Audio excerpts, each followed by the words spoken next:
Warahmatullahi wabarakatuh. Bismillahirrahmanirrahim. Alhamdulillahi rabbil alamin. Allahumma salli wa sallim ala sayyidina Muhammadin wa ala ali sayyidina Muhammad. Nawaina ta'allum ta'alim tazakkar wa tazkir wa naf'a wal intifa' wal ifada wal istifada wal hatta ala tamassuki bi kitabillah wa sunnati rasulillah wa du'a ilal huda wa dalala alal khair ibtiga wajhillah maradatihi wa qurbihi wa thawabihi subhanahu wa ta'ala. Taib. Masail hawl kubur. Ma hukmul bina' 'ala al-qubur? Lahu halatan. Al-awla in kana fi ardi mamluka lahu aw li ghairihi bi iznihi fa huwa makruhun wa la yahrum.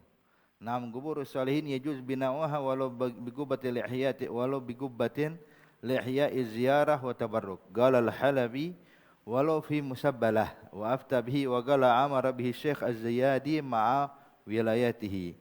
Athaniya in kana fi maqbaratin mawqufah aw musabbalah fa huwa haramun lima fihi min at-tadyiq lil maqbarah la ghair. Ala madza yadullu hadits an-nahy an tajsis al-qubur wal bina' 'alayha wal kitaba 'alayha? Ittafaqa jumhurul ulama ala anna an-nahy ats-thalatha litanzih la litahrim. Qala Abu Abdullah al-Hakim 'inda dzikri ahadits an-nahy wa laysa al-'amal 'alayha فإن الأئمة المسلمين من الشرق إلى الغرب مكتوب على قبورهم وهو عمل أخذ به الخلاف عن السلف ونصوصهم كما يلي. الحنفية وتكره الزيادة على شبر ولا بأس بالكتابة إلى آخر لأن النهي عنها وإن صح فقد وجد الإجماع على العمل بها ويتقوى بما أخرجه أبو داود بإسناد جيد أن رسول الله صلى الله عليه وسلم حمل حجرا ووضع عند رأس عثمان بن مزعون وقال أتعلم بها قبر أخي وأدفن في إليه من مات من أهلي فإن الكتابة طريقة إلى تعرف القبر بها. المالكية وظاهر أن البناء لقصد التمييز غير مكروه وإنما كره في المدونة البناء الذي لا يقصد به العلامة وإلا فكيف يكره ما قصد به معرفة قبر وليه. الشافعية ويكره تجسيس القبر أي تبييضه بالجسد لا تتيينه والبناء عليه في حريمه وخارجه نعم إن خشي نبس أو حفر السباع أو حدم السيل لم يكره البناء والتجسيس بل قد يجبان. والبناء على قبور الأنبياء والصالحين أكثر من الكتابة عليها في المقابر المسبلة كما هو مشاهد لا سيما بالحرمين ومصر ونحوهما وقد علموا بالنهي عنه فكذا الكتابة والكتابة عليه سواء كتابة اسمه وغيره في اللوح عند رأسه أو في غيره. نعم يؤخذ من قولهم إنه يستحب وضع ما يعرف به القبور أنه لو يحتاج إلى كتابة الاسم الميت لمعرفته لزيارة كان مستحبا بقدر الحاجة لا سيما قبر الأولياء والصالحين فإنها لا تعرف إلا بذلك عند تطول السنين. الحنابلة ويكره التجسيس والبناء عليه والجلوس والوضع عليه والاتكاء عليه والكتابة عليه. ما معنى حديث لعن اليهود والنصارى اتخذوا قبور أنبيائهم مساجد؟ معنى أنهم يسجدون لقبور الأنبياء ويجعلونها قبلة يتوجهون في الصلاة ونحوها. قال الحافظ بن حجر قال البيضاوي لما كانت اليهود والنصارى يسجدون لقبور الأنبياء تعظيما لشأنهم ويجعلونها قبلة يتوجهون في الصلاة ونحوها واتخذوها أوثانا لعنهم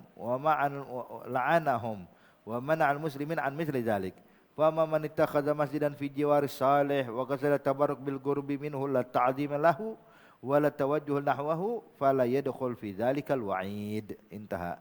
قال السهيلي في قصة أبي بشير رضي الله تعالى عنه ولما ورد كتاب النبي رضي الله تعالى عنه أبو بشير في الموت يجود بنفسه فأعطى الكتاب فجعل يقرأه يسر به حتى قبض والكتاب على صدره فدفنه أبو جندل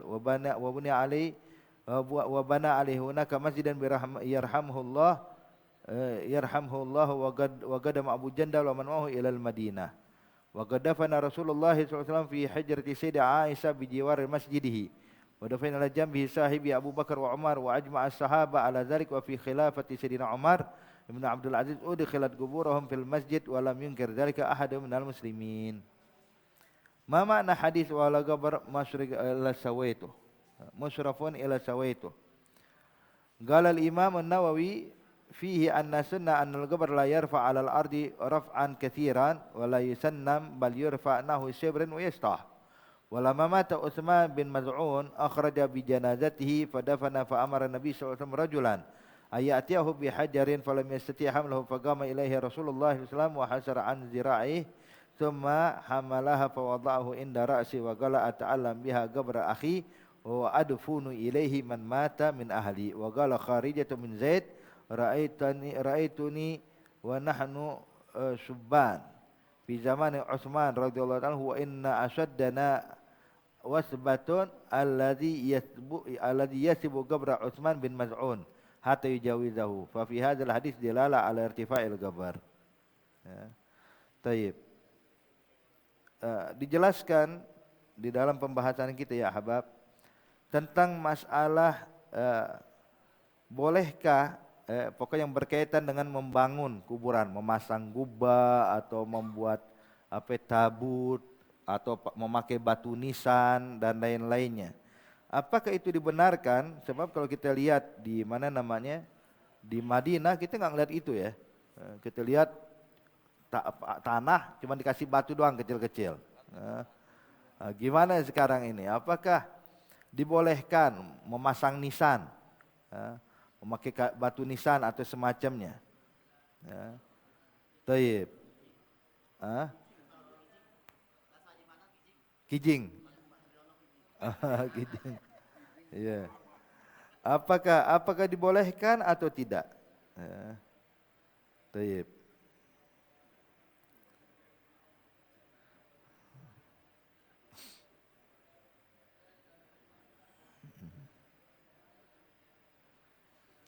Dinyatakan di sini ma hukmu bina 'alal qubur. Apa hukumnya membangun di atas kuburan, bangunan di atas kuburan. Dinyatakan lahu halatan, ada dua hal. Yang pertama, kalau seandainya bangunan kuburan tersebut, kuburan orang tersebut di tanah milik dia, milik pribadi dia, atau milik orang lain dan diizinkan, maka boleh-boleh saja hukumnya makruh, tidak haram. Jadi contoh, biasa kalau orang-orang dulu punya tanah, bilang ini ntar aneh kuburin di sini sama keluarga saya. Jadi nanti kuburan saya pasangin ini, silahkan aja, milik dia kok. Bukan tanah wakaf. Maka dia berhak untuk membangun apapun. Tapi kalau seandainya dinyatakan na'am kubur sholihin, tapi kalau kuburan orang soleh, maka boleh kata ulama untuk dibangun tersebut sebagaimana dinyatakan oleh ulama bahkan al-Imam Al-Halabi walau fi musabbalah. Musabbalah itu tanah wakaf. Wakaf pemakaman umum, ini kayak pemakaman umum di belakang kita nih. Ada tanah pemakaman umum. Artinya boleh enggak dipasangin gubah atau semacamnya? Dinyatakan kalau dia orang soleh, boleh. Kalau dia orang soleh yang terkenal kewaliannya, terkenal kesolehannya, terkenal keilmuannya, maka la iskal untuk tujuan apa? Litabarruk, liziarah dan lain-lainnya. Tapi kalau seandainya orang biasa ya jangan. Jangan.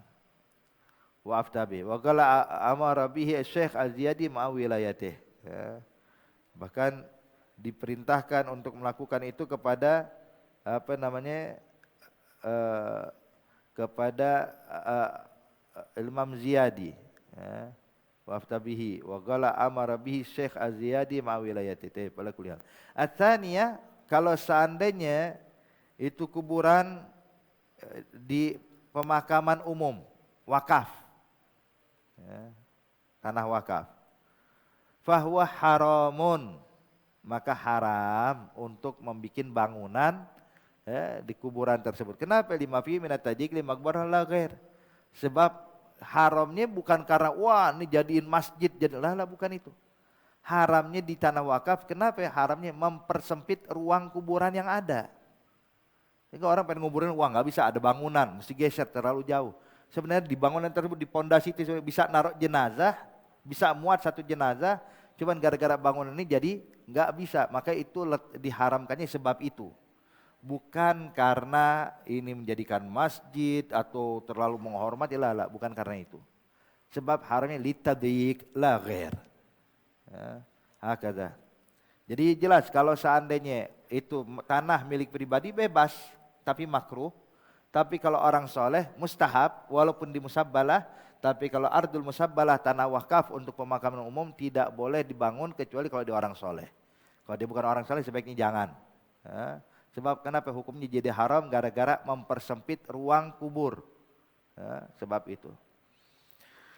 Lalu bagaimana dengan hadis Rasulullah yang melarang untuk tajsis? Tajsis ini seperti kayak di apa ya? Kayak dikapurin. Jas seperti apa? Kayak dipelur. Dipelur atau dibangunkan bina, atau dikasih kitabah, tulisan, batu nisan. Gimana sekarang? Ittafaqal jumhurul ulama. Ulama kita, jumhurul ulama menyatakan itu hadis benar adanya. Hadis tersebut benar adanya larangan dari Rasulullah. Cuman perlu tahu bahwa larangan tersebut larangan litanzih, karahatu tanzih. Makruh karahatu tanzih, bukan karahatu tahrim. Bukan jadi haram, tapi Nabi menganjurkan sebaiknya jangan. Makruh. Qala Abu Abdillah al-Hakim inda dzikri ahadits an-nahi wa laysa al-amal 'alaiha. Dan bahkan orang-orang ulama-ulama dari masa ke masa tidak berpatokan dengan itu hadis. Maka kuburan kaum solihin di mana-mana tempat itu ada batu nisannya, ada bangunannya, ada ini dan itunya. Kenapa? Biar orang mempermudah untuk berziarah. Berziarah. Tamam. Fa inna aymatul muslimin minasyarq ila al-gharb maktub ala kuburihim. Bahkan di kuburan mereka ada batu nisannya, tulisannya. Hadza kuburan fulan bin fulan. Untuk kita kenal. Coba kalau nggak ada tulisan namanya, kita bingung yang mana nih? Yang mana kuburan fulan atau kuburan faltan ya? Hakadha. Dan ini adalah amalan para salaf dan khalaf. Bahkan kadang-kadang yang udah ada tulisannya aja kadang-kadang orang masih salah, ya, masih salah. Apalagi kalau di Hadramut hadirin. Itu tulisannya bukan ditulis, dipahat. Itu tanah dipahat. Kita tahu pahatan nggak bisa rapi. Pahatan nggak bisa rapi. Jadi kadang kita baca nih apa dibacaannya, mau nyari namanya yang mana namanya, bingung, karena pahatan kayak gitu. Ini aja yang udah ada tulisan, kadang orang masih bingung gimana kalau nggak ada tulisan. Kayak ente deh, ziarah ke Baqi al-Gharqad coba. Ayo cari kuburan Abu Hurairah, cari kuburan Imam Malik, bingung kalau kita bukan orang sana ya. Yang mana sama semua kuburan. Jelas artinya di sinilah pentingnya kalau dikasih nama kita, oh ini kuburan fulan, ini sahabat ini, sahabat ini. Nah, makanya dahulu sempat ada itu. Dulu sempat ada, cuman dihancurkan sama mereka, dibilang enggak boleh, larangan dari Rasulullah. Ada larangan laisa karahatu tahrim. Makruh tanzih. Karahatu tanzih. Kalau memang seakan-akan ini haram, tapi yang tahu haram kayak cuman ente doang. Yang sebelum-sebelum itu ulama enggak ada yang tahu itu haram.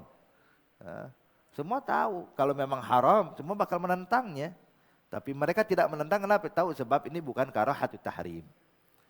Makanya dulu pernah ada satu orang di Hadramut, orang Indonesia nih, abahnya meninggal di Hadramut, dikuburkan dekat kuburan Habib Ali Habsyi di Sewun. Dia berziarah, dicari, dibilang kuburan abahnya itu di samping kubahnya Habib Ali Habsyi katanya, sebelah kanan. Nomor sekian tuh kuburan abahnya ente. Berangkat. Waktu berangkat ingat pesannya, bilang samping kuburan Habib Ali Habsyi, sebelah kanan ada berapa kuburan, di situ kuburan abahnya. Akhirnya duduk diliatin batu nisan, kayaknya ini kuburan abahnya. Duduk dia. Baca Yasin, baca tahlil, wah doa panjang lebar. Abisnya dia mungkin karena udah lama nggak berjumpa sama abahnya, berpisah sama abahnya sejak kecil, terus abahnya meninggal di Hadramut. Dia pun duduk depan kuburan abah, dia cerita kayak orang ngobrol. Cerita tentang bah, alhamdulillah saya udah punya anak bah. Anak saya yang satu belajar di sini bah, yang satu begini bah. Wah panjang lebar. Cerita tentang keadaan keluarga kepada kuburan ayahnya. Habis kelar dia cerita, panjang lebar. Waktu mau bangun, satu orang datang. Dia bilang, ente habis ngapain? Dia bilang habis ziarah abahan. Dia bilang memang abah ente namanya siapa? Abah saya namanya Fulan bin Fulan. Yang mana kuburan abah? Ini. Bukan yang ini kuburan abah ente katanya. Udah panjang lebar, bilang bukan yang itu. Terus yang mana? Nih kuburan abah ente yang ini. Oh yang ini kuburan abahnya, disamperin. Bah, Colek dong, Mbah. Tadi anu dicerita panjang lebar sama dia, tanya aja langsung sama dia katanya. Ini udah ada namanya masih keder. Gimana kalau nggak ada namanya? Coba lihat. Makanya di sini ya ahbab, artinya kalau kita bilang haram, haram lah, laisa biharam. Itu cuma karahatu tanzih. Bahkan amalan para salaf tetap menulis batu nisan mereka ya. Al-Hanafiyah tukrahu ziyadah ala shibr. Sekarang gimana kalau diangkat kuburan? Kata Imam Abu Hanifah, menurut ulama Hanafiyah, dimakruhkan mengangkat tinggi kuburan dari batas tanah lebih dari shibir, lebih dari 1 jengkal. Ditinggiin sampai segini. Ada makruh. Ya, makruh. Jadi sunahnya shibir, 1 jengkal. Wala ba'sa bil kitabah. Kata Imam dalam ulama mazhab Abu Hanifah mengatakan labas, ini tulis batu nisannya nama mereka, nama ini la iskal. Li'anna nahya anha wa in sahha faqad wajada al-ijma' la amali biha. Walaupun ada larangan tapi karot tanzih, tapi amal para salaf mengamalkan itu enggak jadi masalah. Gitu. Wa itagawa bima akhrajahu Abu Dawud bi isnadin jayyid an Rasulullah hamala hajaran fa wadaha inda ra'si Utsman bin Maz'un.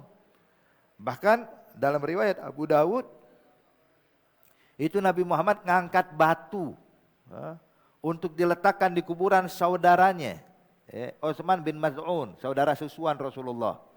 Muhajirin yang pertama kali meninggal yang dikuburkan di Baqi ini deh, Sayyidina Utsman bin Maz'un. Jadi Baqi'ul Gharqad itu memang kuburan orang, kuburan orang-orang Madinah. Makanya begitu Sayyidina Utsman bin Maz'un, saudara angkat atau saudara susuan Rasulullah meninggal dunia, seorang muhajirin yang pertama kali meninggal dan dikuburkan di Baqi. Muhajirin pertama yang dikuburkan di Baqi ada Utsman bin Maz'un. Maka Nabi ingin memberikan tanda bahwa kuburan ini kuburan saudara saya, Utsman bin Maz'un. Maka untuk membedakan dari kuburan yang lain, maka Nabi pun mengangkat batu meletakkannya di atas kuburan Utsman bin Maz'un. Ditanya, buat apa kalau letakkan batu itu ya Rasulullah? Ata'allamu biha. Biar ane tahu ini kuburan saudaraku, kuburan akhi, saudara susuanku Utsman bin Maz'un. Wa adfun ilaihi man mata min ahli. Dan saya bakal kuburkan keluargaku yang meninggal, saya kuburkan di sini kata Rasulullah. Hakadha.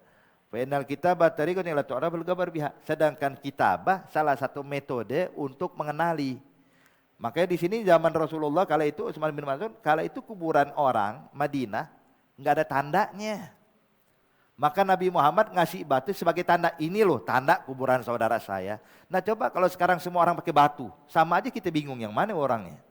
Maka di sini tulisan nama cuma salah satu metode untuk mengenal ini kuburan saudara saya, kuburan orang tua saya, kuburan adik saya. Jadi la iskal, jangan bilang, oh kalau gitu sunahnya pakai batu doang ya. Pakai batu doang juga percuma sekarang. Udah kebanyakan. Makanya perlu kita tuh, kalau cuma pakai batu doang berarti nggak sampai tuh tujuannya. Tujuan Nabi apa naruh batu? Untuk mengetahui ini kuburan saudara saya. Coba kalau batu semua, nggak sampai tujuan, kita nggak bakal tahu yang mana kuburan keluarga kita. Al-Malikiyah mengatakan zahir annal bina ligas ditamyiz, membangun kuburan untuk bisa membedakan mana kuburan dia, mana kuburan keluarganya, mana yang bukan, ghair makruh. Tidak dimakruhkan. Kalau untuk bisa membedain, ini dikasih tanda ini, oh ini tujuan kuburan orang tua saya. Beda dari yang lain. Maka laisa bimakruh. Wa makruha fil mudawwana al-bina allazi la yuqsad bihil alamah. Yang dimakruhkan kalau ngebangun bukan dengan tujuan untuk bisa dikenalin ini kuburan ini. Biar apa? Biar kelihatan bagus, biar ada makruh. Ada makruh. Wa ila fa kaifa yukrah maka zada bihi ma'rifa gabra walihi. Sebab gimana ente bisa tahu ini kubur dimakruhkan, sedangkan dengan cara itu kita bisa tahu mana kuburan orang yang kita kenal di keluarga kita. Asy-Syafi'iyah yukrah tajsidul gabar. Dalam mazhab Syafi'iyah makruh memelur kuburan, dipelur. Kalau di sana melurnya itu pakai kapur. Tapi peluran juga dipelur pakai kapur. Kalau di sini pakai semen ya. Tabyituhu bil jis, atau dikapurkan pakai jis, pakai cat atau kapur. La tatinuhu, jadi bukan pakai tanah. Bukan, kalau kita di sini di Indonesia kebanyakan dikubur ditumpuk tanah, dibentuk begitu ya. Nah, kalau di sana pakai jis, ya, dipakein apa namanya, semacam dipelur, kemudian dipakein kapur di atasnya. Imam Syafi'i mengatakan hukumnya makruh. Dalam mazhab Syafi'i hukumnya makruh. Wal bina alaihi fi harimihi, atau bangunan fi harim. Harim itu arti yang sekitarnya itu, sekitar kuburannya. Ya. Wa kharijihi, ya, dan kharijil harim. Ya. Makruh juga. Ya, seperti kijing atau semacamnya itu ya, ada makruh. Naam in khasya nabas. Iya, kecuali kalau dia khawatir kalau nggak dipelur bisa kebongkar kuburannya. Kebongkar dengan apa? Ya dengan hafar. Gara-gara orang nggak harus siba dari binatang buas, kalau ngegali kebongkar. Ya, makanya kalau dipelur binatang buas nggak bakal bisa ngeruk tuh. Ya, jadi tujuannya untuk menyelamatkan jasad orang yang dikubur di dalam kuburan tersebut. Aw hadmus sail. Ya. Atau adanya banjir yang menghancurkan, menggerus. Kalau seandainya nggak dipelur, maka bakal kegerus tuh, kebongkar jenazahnya. Makanya dipelur biar aman. Ya. Maka lam yukrahul bina wa tajsis bal qad yajiban. Maka hukumnya nggak makruh, bahkan bisa jadi wajib. Kayak di pemakaman Zambal di Hadramut, ada kuburan sebagian dipakein jis. Ya. Kuburan Fagil Muqaddam segala macam, sebab dia letaknya itu di bawah, di saluran banjir. Kalau ada banjir dulu itu jadi salurannya. Nah, jadi kalau nggak digituin kegerus, habis, hilang kuburannya. Maka mau ulama kala itu dibikinlah, dipelur kuburannya, sehingga kalau ada banjir sekalipun aman, nggak bakal kegerus. Ya. Jadi akhirnya dibuatkan, setelah itu baru dibuatkan saluran banjir tempat lain. Tadinya itu saluran banjir situ, maka dibuatkan jis. Ya. Taib ala kulli hal. Jadi kalau seandainya khawatirnya bakal kegerus dengan banjir, khawatir ada binatang buas, maka hukumnya bisa jadi wajib. Tapi kalau tanpa sebab, ya, aman, nggak ada banjir, nggak ada binatang buas, cuman biar cakep aja dipelur, ya, ada makruh. Ya. Wa qad alimu bin nahyi anhu fakadzal kitabah, begitu juga menulis di batu nisan nama wal kitabah alih sawaun kitabah ismihi wa ghairihi fi lauhi inda ra'si aw fi ghairihi, hukumnya juga makruh, kecuali kalau tujuannya untuk sebagai tanda, ya, sebagaimana apa yang dipakai oleh mazhab Maliki, ya. Taib. Kemudian dinyatakan na'am yu'khadz min qaulihim innahu yustahab wa ma yu'raf bihil qubur annahu law ihtaja ila kitabah ismil mayyit li ma'rifatil ziyarah kana mustahabban bi qadaril hajah. Iya, tadi kan kita bilang bahwa menuliskan itu hukumnya makruh, kecuali kalau tujuannya sebagai alamah, sebagai tanda, maka hukumnya jadi mustahab. Ya, dianjurkan, boleh menuliskan sesuatu di batu nisannya biar kita mempermudah untuk berziarah ke kuburan keluarga kita, menulis qadar hajah. La siyama quburul auliya wa salihin fa inna la tu'raf illa bidzalik. Seperti juga halnya dengan kuburan kaum salihin, kalau enggak ditulis nama kita enggak tahu yang mana nih.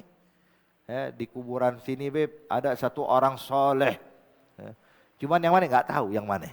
Makanya itu perlu kasih nama sebagai tanda. La siyama, apalagi inda tatawul sinin, dari masa ke masa biar aman, kejaga. Jadi generasi berikutnya tahu ini kuburan orang soleh. Hakadha. Al-Hanabilah yukrah tajsizu wal bina alaihi wal julus wal wata alaihi wal ittika ilaihi wal kitabata alaihi. Mazhab Hanabilah hukumnya makruh. Ingat, cuman makruh, tidak haram. Memelur kuburan atau duduk di atas kuburan, waktu ali atau nginjek kuburan, ittika ilaih atau bersandar pada kuburan, wal kitabatu ali nulis di batu nisannya, hadza makruh. Indah Hanabilah laisa bil haram, bukan haram, cuman makruh. Ya, jelas. Lalu berarti kalau kita lihat dari arba mazahib ini, semua menyatakan memahami hadis tadi, larangan tajsis, larangan untuk memelur, larangan untuk mengangkat, larangan untuk menulis. Hadza hukumnya cuman diketahui bahwa ini hukumnya makruh, karahatu tanzih, laisa haram. Taib. Kalian berziarah ke makam orang-orang saleh. Apakah kalian tidak dengar hadis Rasulullah yang melarang la'anallahu al-yahud wan nasara ittakhadhu qubur anbiya'ihim masajid. Itu Nabi melaknat kelompok Yahudi dan Nasara yang menjadikan kuburan nabi-nabi mereka jadi tempat sholat, tempat sujud mereka, jadi masjid. Sekarang berapa banyak kuburan kita, masjid di tengahnya ada kuburan atau di depannya ada kuburan, di sampingnya ada kuburan. Ini bangun masjid, sampingnya ada kuburan. Bahkan ada di dalam masjid ada kuburannya. Ada lagi di depan masjid ada kuburannya. Ada haram. Ini mereka adalah orang-orang yang menyimpang dari ajaran Nabi. Nabi melaknat mereka. Gimana kita jawab nih? Orang-orang yang mempermasalahkan ini. Kita pahami dulu, ya akhi, pahami dulu hadis Rasulullah ini. Sebelum engkau menvonis orang-orang, bilang ini orang yang terlaknat, menyimpang dari ajaran Nabi, pahami dulu hadisnya Rasulullah. Ma'nahu annahum yasjuduna li quburil anbiya, itu Nabi melaknat mereka. Sebab mereka itu bukan cuma bangun kuburan di tengah jadiin tempat sholat lah, tapi mereka jadikan ini tempat sujudnya mereka, emang betul sujudnya kepada kuburan ini. Jadi bukan sujud untuk Allah, bukan sujud untuk kuburan. Sujud untuk kuburan. Makanya dinyatakan ini hukumnya dilaknat oleh Allah. Tapi kalau kita sujud kebetulan depan kita ada kuburan, kita sujudnya untuk Allah, apakah kita bilang syirik? Lah. Sekarang ya akhi, ketahuilah Ka'bah sebelum Nabi hijrah ke kota Madinah, itu Ka'bah ada 360 patung berhala di dalamnya. 360, bukan satu. Jadi sekarang permasalahan kuburan ada di depan masjid. 10 kuburan depan masjid. Dulu Ka'bah ada 360 patung berhala di dalamnya. Digantung, dicor segala macam. 360 patung berhala mengelilingi Ka'bah dan di dalam Ka'bah. Yang dihancurkan oleh Nabi kapan? Pada saat Fathul Mekkah. Ketika Nabi masuk ke dalam Ka'bah, sholat 2 rakaat, kemudian Nabi mengangkat tongkatnya menunjuk kepada patung-patung berhala yang ada di dalam Ka'bah. Ja'al haq wa zahuqal batil innal batila kana zahuqa. Setiap ditunjuk sama Rasulullah, patung pun berguguran jatuh semuanya. Artinya patung sudah ada. Pertanyaan saya, sewaktu Nabi sebelum hijrah, Nabi kalau sholat ngadep mana? Ngadep Baitul Maqdis, betul ngadep Baitul Maqdis. Tapi Nabi kalau sholat depan Ka'bah, ada riwayat Nabi sholat depan Ka'bah yang mengarah ke Baitul Maqdis. Jadi kalau antum tahu ya ahbab, kalau ini kita gambarkan ini adalah Ka'bah. Di sini Hajarul Aswad, di sini namanya Hijr Ismail setengah lingkaran. Nah antara Hijr Ismail ini, pondasi di sini namanya Ruknun Syamien. Sedangkan sini yang sejajar dengan Hajar Aswad namanya Rukun Yamani. Nah Nabi Muhammad kalau sholat di depan Ka'bah ngadep ke Baitul Maqdis, Nabi sholatnya di sini nih, ke arah Syamien, ke arah sana. Jadi menghadap ke Baitul Maqdis, cuman ngadep juga Ka'bah. Jadi Nabi kalau sholat di depan Ka'bah yang menghadap ke Baitul Maqdis, antara Rukun Yamani dengan Hajarul Aswad. Taib. Patung berhala waktu Nabi sholat di situ, patung berhala ada nggak dalam Ka'bah? Sudah ada. Taib. Apakah yang dia bilang Nabi syirik?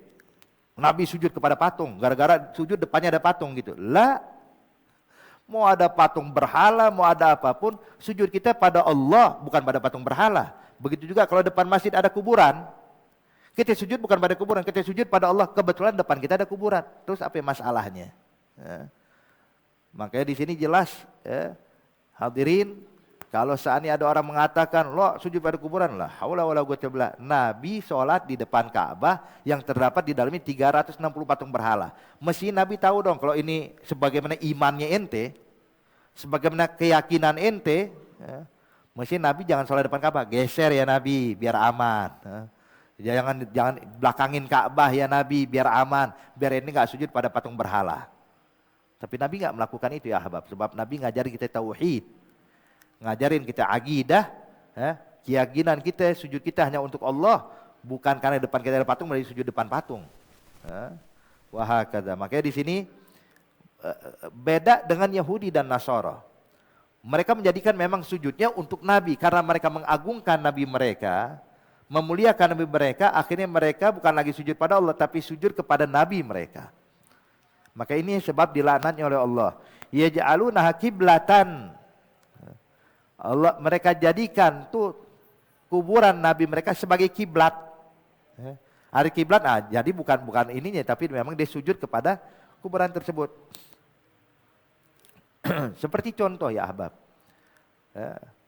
bilang sujud menghadap Ka'bah, jangan nggak boleh depan kuburan. Tapi saya mau tanya, Ka'bah itu Allah apa bukan? Bukan kan? Makhluk Ka'bah itu Taib. Ente ketika sujud depan Ka'bah, kalau ente menyatakan ini Ka'bah yang wajib kita sujudin, bukan Allah, ente juga syirik. Ka'bah ini cuma sebagai perantara doang agar kita ini diperintahkan Allah. Sujudnya di sini, ya marhaba, perintah Allah, amrun ta'abbudi. Kita sujud, mau madep mana yang penting ngadep ke arah Ka'bah. Dari arah barat, timur, utara, selatan yang penting menghadap ke arah Ka'bah. Ini perintah Allah kita lakukan. Cuman hakikat sujud kita pada Allah, bukan pada bangunannya. Bukan pada bangunannya. Kalau ente bilang, Allah pada bangunannya, ada hukumnya syirik. Syirik, kita nggak meyakini itu. Bahkan ente tanya orang yang sujud menghadap Ka'bah, ente sujud menghadap Allah apa menghadap Ka'bah? Untuk Allah apa untuk Ka'bah? Bilang untuk Allah. Walaupun Ka'bah cuman bangunan hadirin ya. Hakada. Jadi yang dilarang ini kalau mereka menjadikan kuburan mereka itu sebagai kiblat dan sebagai tempat sujud yang di niat ibadah kepada mereka.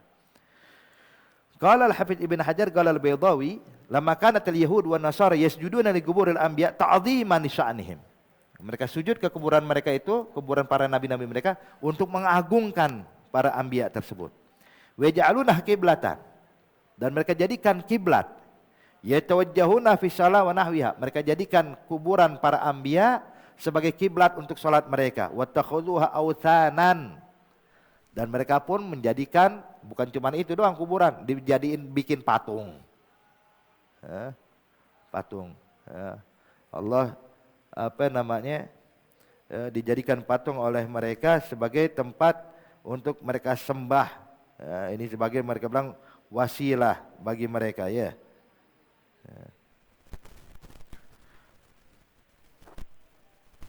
Sebagaimana dalam surat An-Nuh ya, Allah sebutkan di dalam Al-Qur'an surat An-Nuh ayat 23 Allah nyatakan wa qalu la tadzarunna alihatakum wa la tadzarunna wadda wa la suwa'a wa la yaghutsa wa ya'uqa wa nasra. Ada nama orang-orang soleh mereka yang dibikin patung. Jadi Allah sebutkan nih mereka jadikan tuh orang-orang saleh dari kalangan Yahud dan Nasara, mereka jadikan patung dengan bentuk wajah seperti orang-orang saleh tersebut sewaktu masih hidup. Kemudian mereka gunakan buat sujud dan Allah sebutkan dalam Al-Qur'an ada sifat mereka. Ini yang dilarang oleh Allah Subhanahu wa taala. Maka oleh sebab itu la'anahum. Oleh sebab itulah Rasul melaknat mereka. Wa man al-muslimin an misli dzalik, dan Nabi melarang untuk agar muslimin melakukan hal tersebut. Taib. Fama man ittakhadha masjidan fi jiwari saleh. Adapun kalau masjid dibangun di samping orang soleh, di samping kuburan orang soleh, atau di belakang kuburan orang soleh, atau di tengah-tengah ada kuburan dibangun masjid sekitarnya. Wa qasada tabarruk, dengan niat untuk tabarruk, ngambil berkah, bil gurbi minhu, karena dekat dengan orang soleh, la ta'zima lahu, bukan untuk mengagungkan kuburannya. Wala tawajjuh nahwahu, bukan untuk menghadap ke arah kuburannya. Fala yadkhul fi dzalikal wa'id, maka tidak termasuk dari ancaman ini. Enggak usah jauh-jauh, kuburan Nabi Muhammad di mana? Khalas, kuburan Rasulullah. Bahkan dinyatakan tuh Masjidil Haram ada riwayat tuh banyak kuburan anbiya di situ sekitarnya di Mattaf. Ya, ada riwayat, ada mengatakan di sekitar Baitul Maqdis ada kuburan di situ, kuburan anbiya. La iskal.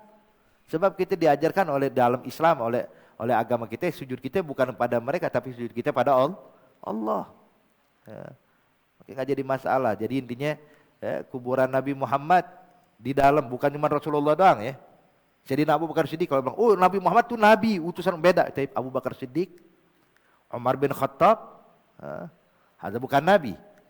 Tapi lihat, apakah ada orang mengingkari itu?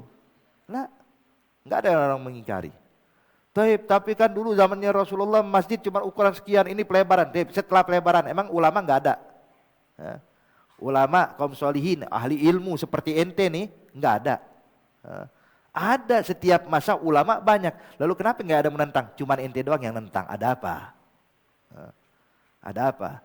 Maka di sini jelas sekali hadirin, di setiap masa ke masa memang akidah kita nggak bakal berubah. Artinya kita nyembahnya hanya kepada Allah, bukan kepada patung, bukan nyembah kuburan dan lain-lainnya.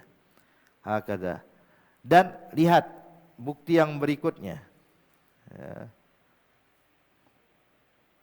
Di dalam riwayat ini ya.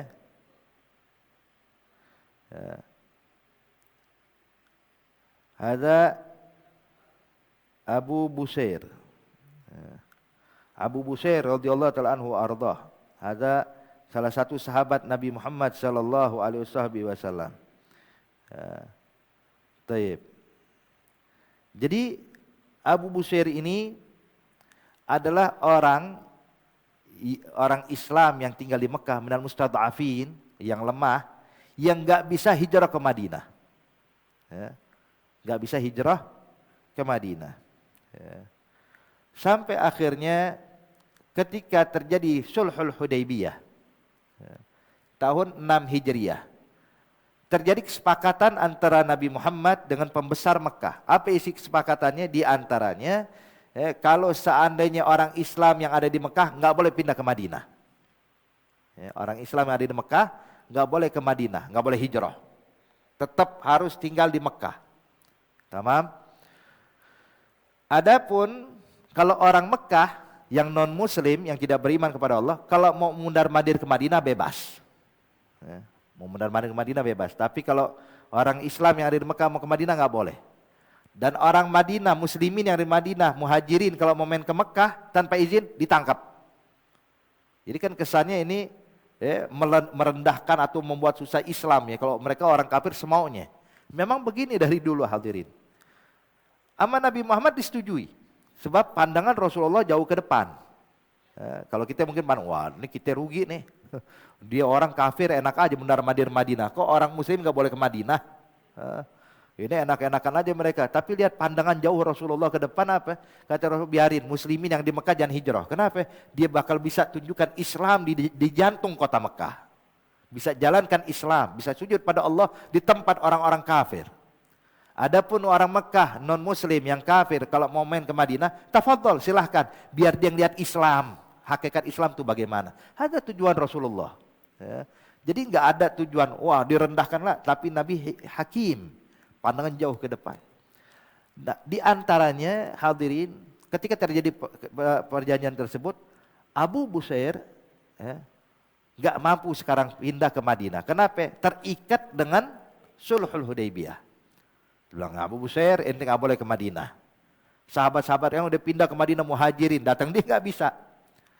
Akhirnya dia nggak kuat di Mekah, dipersulit, dibikin susah, direndah, dihina, pokoknya ini kata Rasulullah kepada sahabat yang Mekah, sabar, bakal datang waktunya kata Rasulullah. Abu Busair nggak kuat, diajak, dia berangkat sendiri ke Madinah, diam-diam kabur dari Mekah pergi ke Madinah. Pas baru nyampe ke Madinah, ternyata orang-orang Mekah nih menyadari kalau Abu Busair pindah ke Madinah, dikejar. Sampai waktu berjumpa dengan Rasulullah, Abu Busair minta perlindungan sama Nabi Muhammad, Nabi nggak bisa ngelindungi. Kenapa? Terikat dengan janji. Kita Islam diajarkan amanah. Perjanjian harus kita jalankan walaupun seakan-akan merugikan kita. Maka Abu Busair bilang, ya Rasulullah, selamatkan saya. Kata Rasulullah, ya Abu Busair irji ila Makkah. Balik ke Mekah. Artinya Nabi ngasih isyarat, ente pulang dulu, sabar. Bersabar ya Abu Busair. Bilang kata orang-orang kafir ini dengan angkuhnya, Muhammad ingat perjanjian Sulhul Hudaybiyah ya, jangan dilanggar. Nabi bilang nasihatin Abu Busair pulang ke Mekah. Ya Rasulullah, mereka yu'dzini, mereka mengganggu kita, kata pulang ke Mekah. Maka karena nggak bisa, jalan Abu Busair. Pas jalan dibawa nih, dikawal sama 2 orang ini nih yang jemput Abu Busair. Di tengah perjalanan Abu Busair, ketika mereka sedang istirahat, Abu Busair pun bergerak mengambil pedang mereka dan melawan mereka hingga mereka pun terbunuh. Akhirnya Abu Busair bingung, ini balik ke Madinah dilarang sama Nabi, balik ke Mekah bakal mati. Tapi dicoba balik dulu ke Madinah. Dia balik lagi ke Madinah. Ya Rasulullah, sekarang saya udah selesaikan. Jadi sekarang ya Nabi Muhammad, saya bakal tinggal di luar kota Madinah, tapi saya nggak bakal balik ke Mekah. Kenapa? Sebab kalau saya balik ke Mekah saya mati. Jadi saya bakal tinggal di luar kota Madinah. Jadi saya nggak bakal ganggu engkau ya Rasulullah. Jadi engkau aman, perjanjian nggak bakal putus. Artinya perjanjian engkau udah tunjukkan kalau engkau menepati janjimu, orang Mekah nggak bakal menyalahkan engkau. Biar saya yang disalahkan ya Rasulullah. Saya tinggal di luar kota Madinah.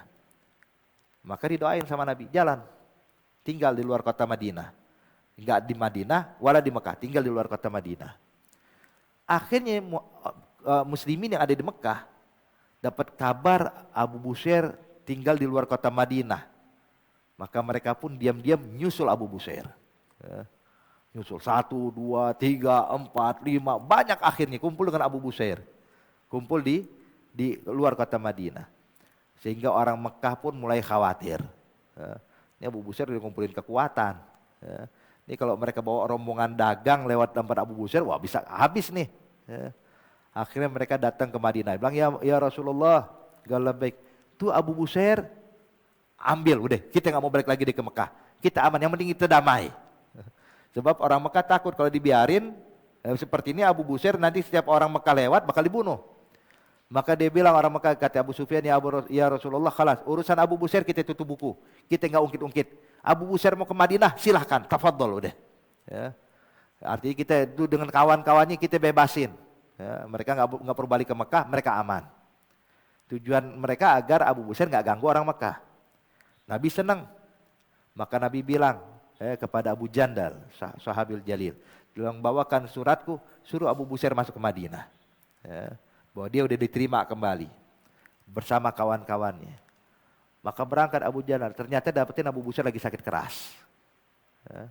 Ini Suhaili fi Gisa Abu Bushair wala mawarada kitabun Nabi, ketika surat Nabi disampaikan kepada Abu Bushair, wa Abu Bushair fil maut.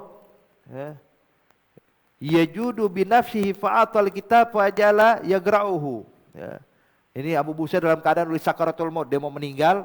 Bilang engkau udah boleh masuk kota Madinah. Nabi udah nerima ente beserta kawan-kawanmu.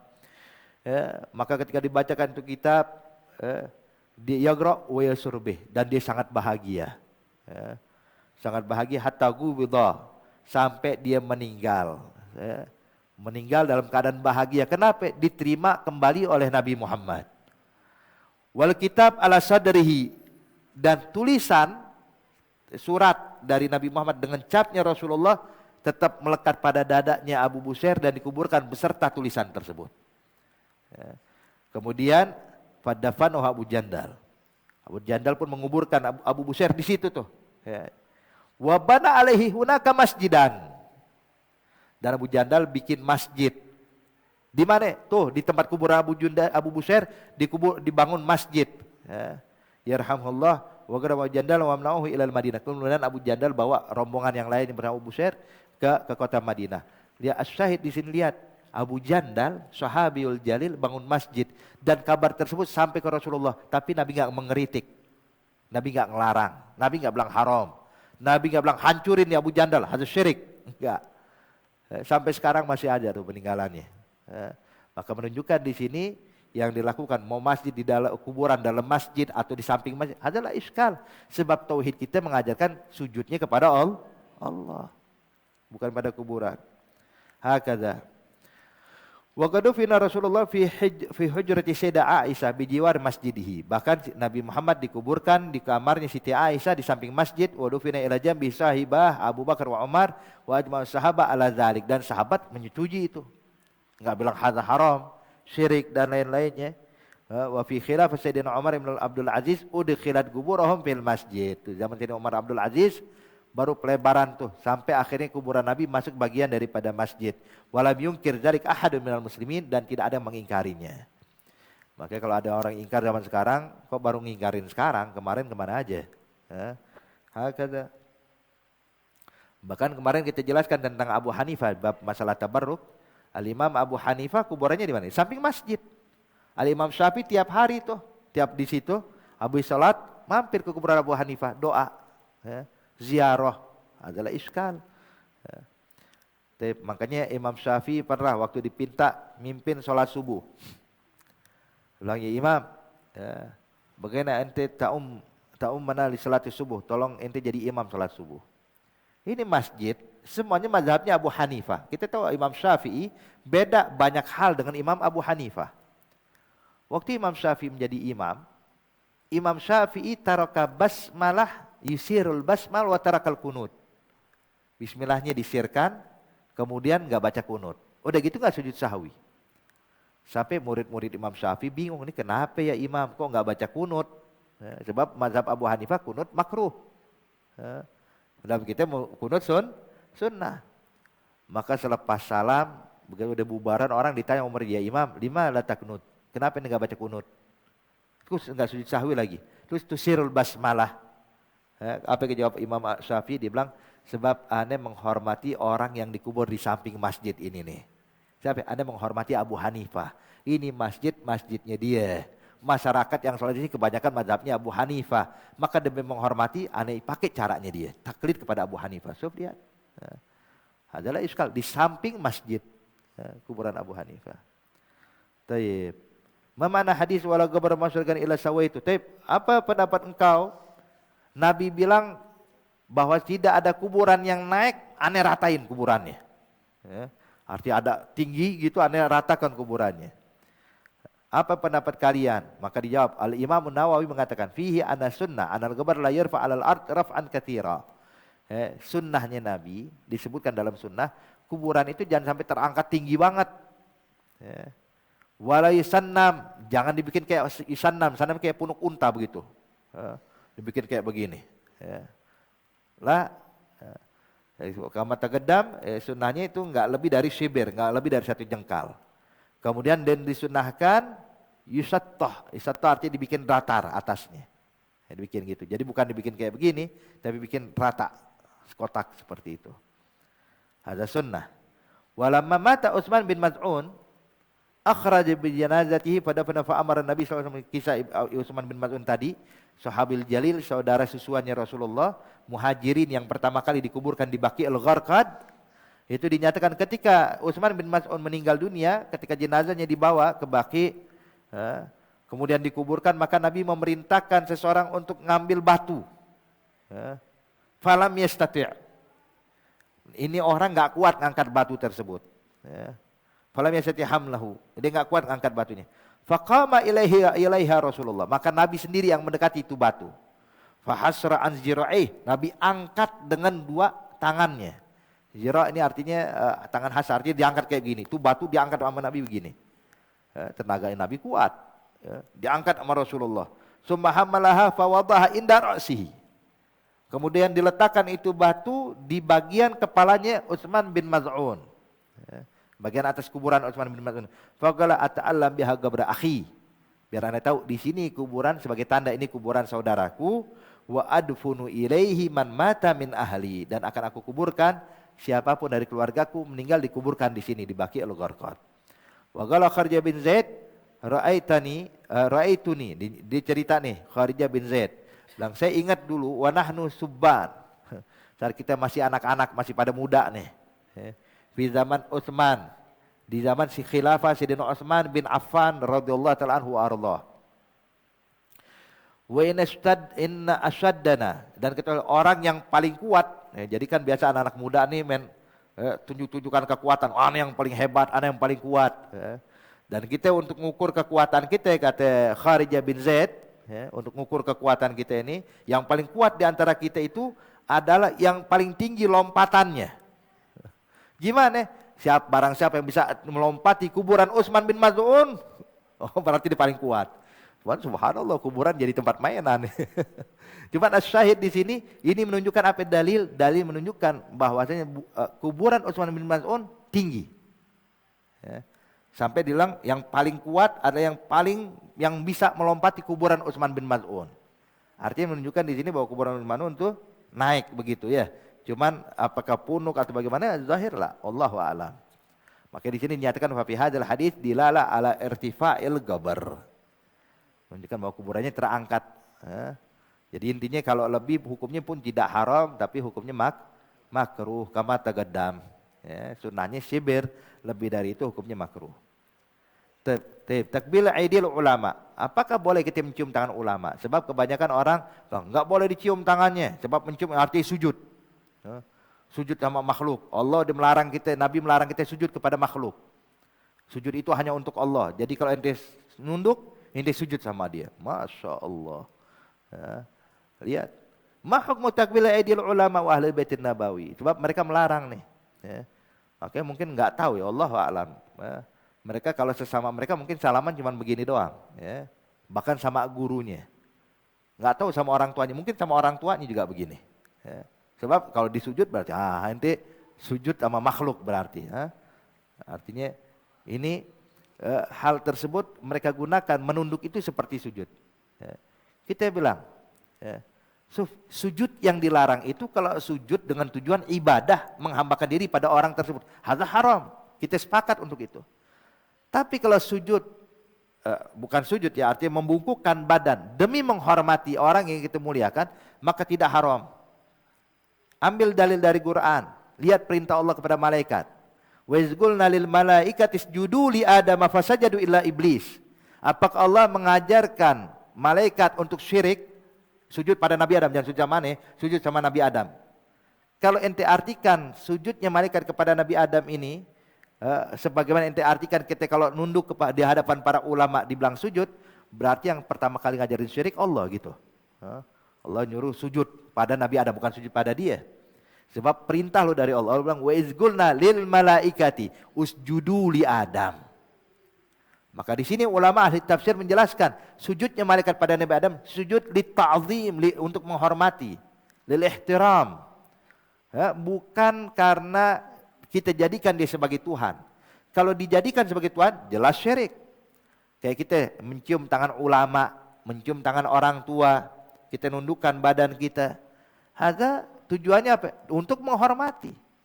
Bukan sujud yang diartikan sujud menghambakan diri kepada orang ini. Makanya di sini jelas sekali bahwasanya yang mereka lagi-lagi hadirin, kenapa mereka melarang sadduz zari'ah? Biar aman, Beb, daripada syirik orang-orang. Yang mereka lakukan itu selalu dalilnya. Sehingga mereka tinggalkan nih adillah, hadis Quran, sunnah. Mereka tinggalkan dari Al-Quran, mereka tinggalkan dari hadis. Kenapa? Intinya kita khawatir orang jadi syirik. Al-Quran mengatakan begini, mereka tinggalkan. Lah, nggak bisa dipakai ini ayat Quran. Hadis Rasulullah nggak bisa dipakai ini hadis. Kenapa? Takut syirik. Akhirnya jadi ingkar sunnah, ya. Maka dijelaskan di sini bahwa tidak jadi masalah kalau tujuan untuk menghormati orang tersebut karena ilmunya, karena kesolehannya, karena dia orang tua dan lain-lainnya. Baik. Dijelaskan di sini apa hukum mencium tangan ulama atau mencium tangan keluarganya Nabi Muhammad. Qala al-Imam Nawawi rahimahullah, yustahab, disunnahkan takbil yadir rajul as-salih, mencium tangan orang soleh atau orang yang zuhud atau orang yang alim nahwihim min ahlil akhirah, dari kalangan ahli akhirat, ya, orang-orang yang kerjaannya cuma tujuan akhirat.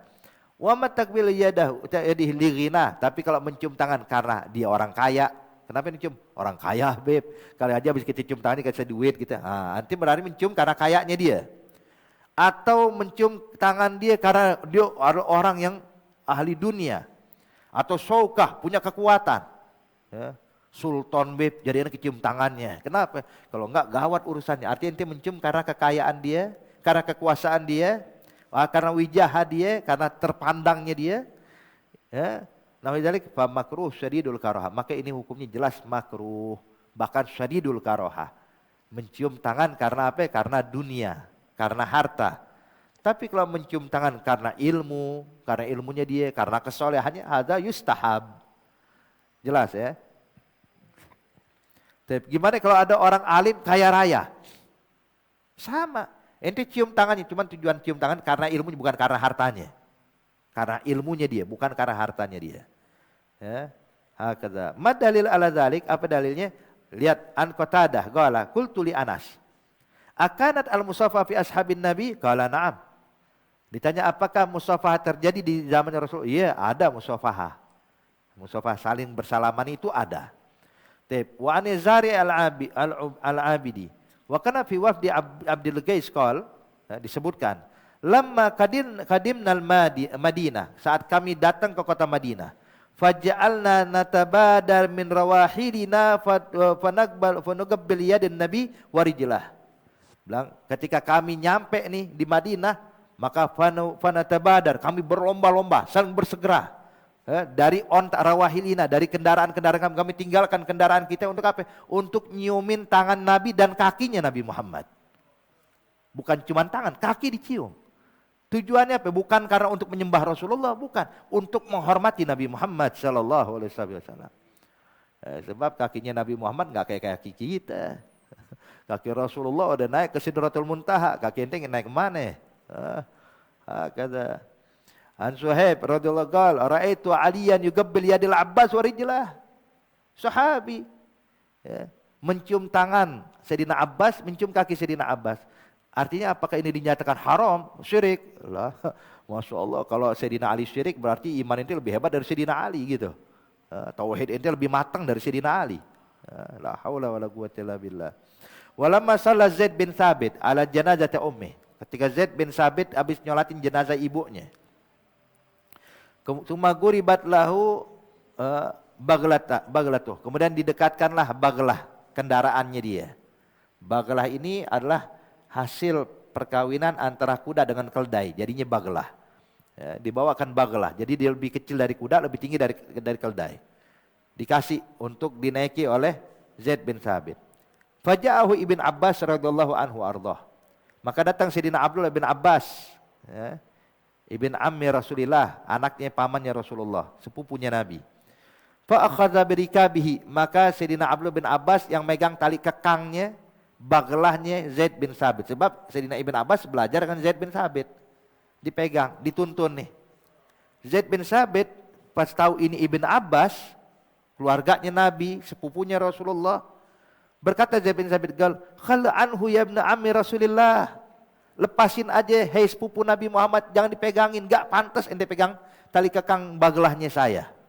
Biar orang lain, ente enggak pantas, ente keluarganya Nabi. Maka Ibn Abbas nengok kepada gurunya mengatakan, "Hakadha umirna an naf'al bil ulama." Bilang, ya Zaid, ya hai guruku, ini yang kami diajarkan sama Nabi Muhammad untuk menghormati para ulama, khidmah dengan ulama. Maka Sayyidina Zaid mengatakan, kalau gitu ya Ibn Abbas, coba ulurkan tanganmu. Ibn Abbas ngasih tangannya, dipegang sama Sayyidina Zaid, diciumin tangan Ibn Abbas. Kaget Ibn Abbas, "Gal madza taf'al ya syekhi?" Apa yang kau lakukan hai guruku ya Sayyidina Zaid? Maka dijawab oleh Sayyidina Zaid, faqala Zaid, "Gal hakadza umirna an naf'al bi ali baitin nabiyina." Beginilah yang kami diajarkan oleh Nabi Muhammad untuk menghormati keluarga Nabi kami. Lihat. Hakadza Zaid bin Thabit sahabiyul jalil, katibnya Rasulullah, itu Al-Qur'an yang kita baca ya ahbab, Mushaf Utsmani segala macam itu tulisan Sayyidina Zaid. Sayyidina Zaid yang menulis itu, yang ente baca, yang ente bilang enggak boleh cium, itu yang nulis tuh orang yang nyium tangannya Ibn Abbas. Ente mau larang, ente bilang haram syirik, kesian banget. Makanya jelas ya ahbab, bahwasanya hal-hal kayak begini nih, kita yakin orang mau mencium tangan, mencium ini dan itu segala macam dengan tujuan untuk menghormati, menghargai dan lain-lainnya, la iskal. Yang enggak boleh kalau niat menghormati, menghambakan diri kepada dia. Dan juga masalah nunduk kepada orang, itu bukan masalah tauhid. Bukan masalah tauhid. Jauh banget dari masalah tauhid ya. Masalah cuman mereka ini menjadikan ini masalah tauhid. Jadi kalau itu nunduk syirik. Nunduk syirik. Jadi enggak tahu cara mereka itu bagaimana, Allahu a'lam. Makanya intinya ya ahbab, yang ada takbilul khudud. Tahu takbilul khudud? Cepika-cepiki. Pipi kanan cium pipi kiri. Hadza makruh. Dinyatakan takbilul khudud min af'alil yahud. Cepika-cepiki itu kerjanya orang Yahudi. Orang Islam kan, oh kita enggak boleh cium tangan, cepika-cepiki aja. So, ente tinggalkan sunnah Nabi, ente ikutin jalannya Yahudi. Tinggalkan ajaran para sahabat Zaid bin Thabit nyium tangan Ibn Abbas. Kemudian disebutkan tadi bagaimana rombongan mencium tangan Nabi Muhammad. Bahkan ada para tabi'in biasa mereka datang berkunjung kepada para sahabat. Di antaranya datang ke rumahnya Salim bin Aqwa. radhiyallahu ta'ala anhu ardah. Sayyidina Salim bin Aqwa sahabiyul jalil. Maka waktu duduk mereka bilang kepada Salim bin Aqwa, "Ya Salim bin Aqwa, as-saffahta yadan Nabi?" Apakah engkau pernah memegang dan menyentuh tangannya Nabi Muhammad? Qal na'am, saffahtu wa gabbaltu. Dia bilang, iya, ane pegang tangannya Nabi Muhammad dan ane cium tangan Nabi. Dia bilang, tangan yang itu tuh yang pernah menyentuh tangan Nabi. Dia bilang, tangan yang ini. Qala na'am, tangan yang mana lagi? Maka para tabi'in pun memegang tangan Salim bin Aqwa, diciumin tangannya Salim bin Aqwa. Kenapa? Mencium tangan yang pernah bersentuhan dengan tangannya Nabi Muhammad. So, lihat. Adalah iskal. Makanya di sini gara-gara nggak mau cium tangan, akhirnya kita ngikutin caranya Yahudi, cepika-cepiki. So, lihat. Cium tangan syirik. Cepika-cepiki aman. Dia lakukan amalnya Yahud, tinggalkan amalannya para sahabat, amalan para tabi'in, wahakadha.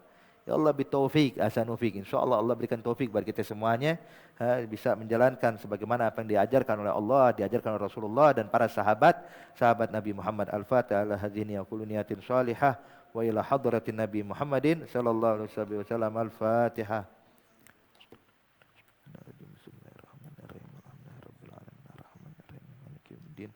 Iyyaka na'budu wa iyyaka nasta'in ihdinas siratal mustaqim siratal ladzina an'amta alaihim. Rabbana taqabbal minna innaka antas samiul alim tub 'alaina innaka antat tawwabur rahim. Da'wahum fiha subhanakallahumma tahiyyatuhum fiha salam wa akhiru da'wahum alhamdulillahi rabbil alamin. Ya Rabbana ta'arafna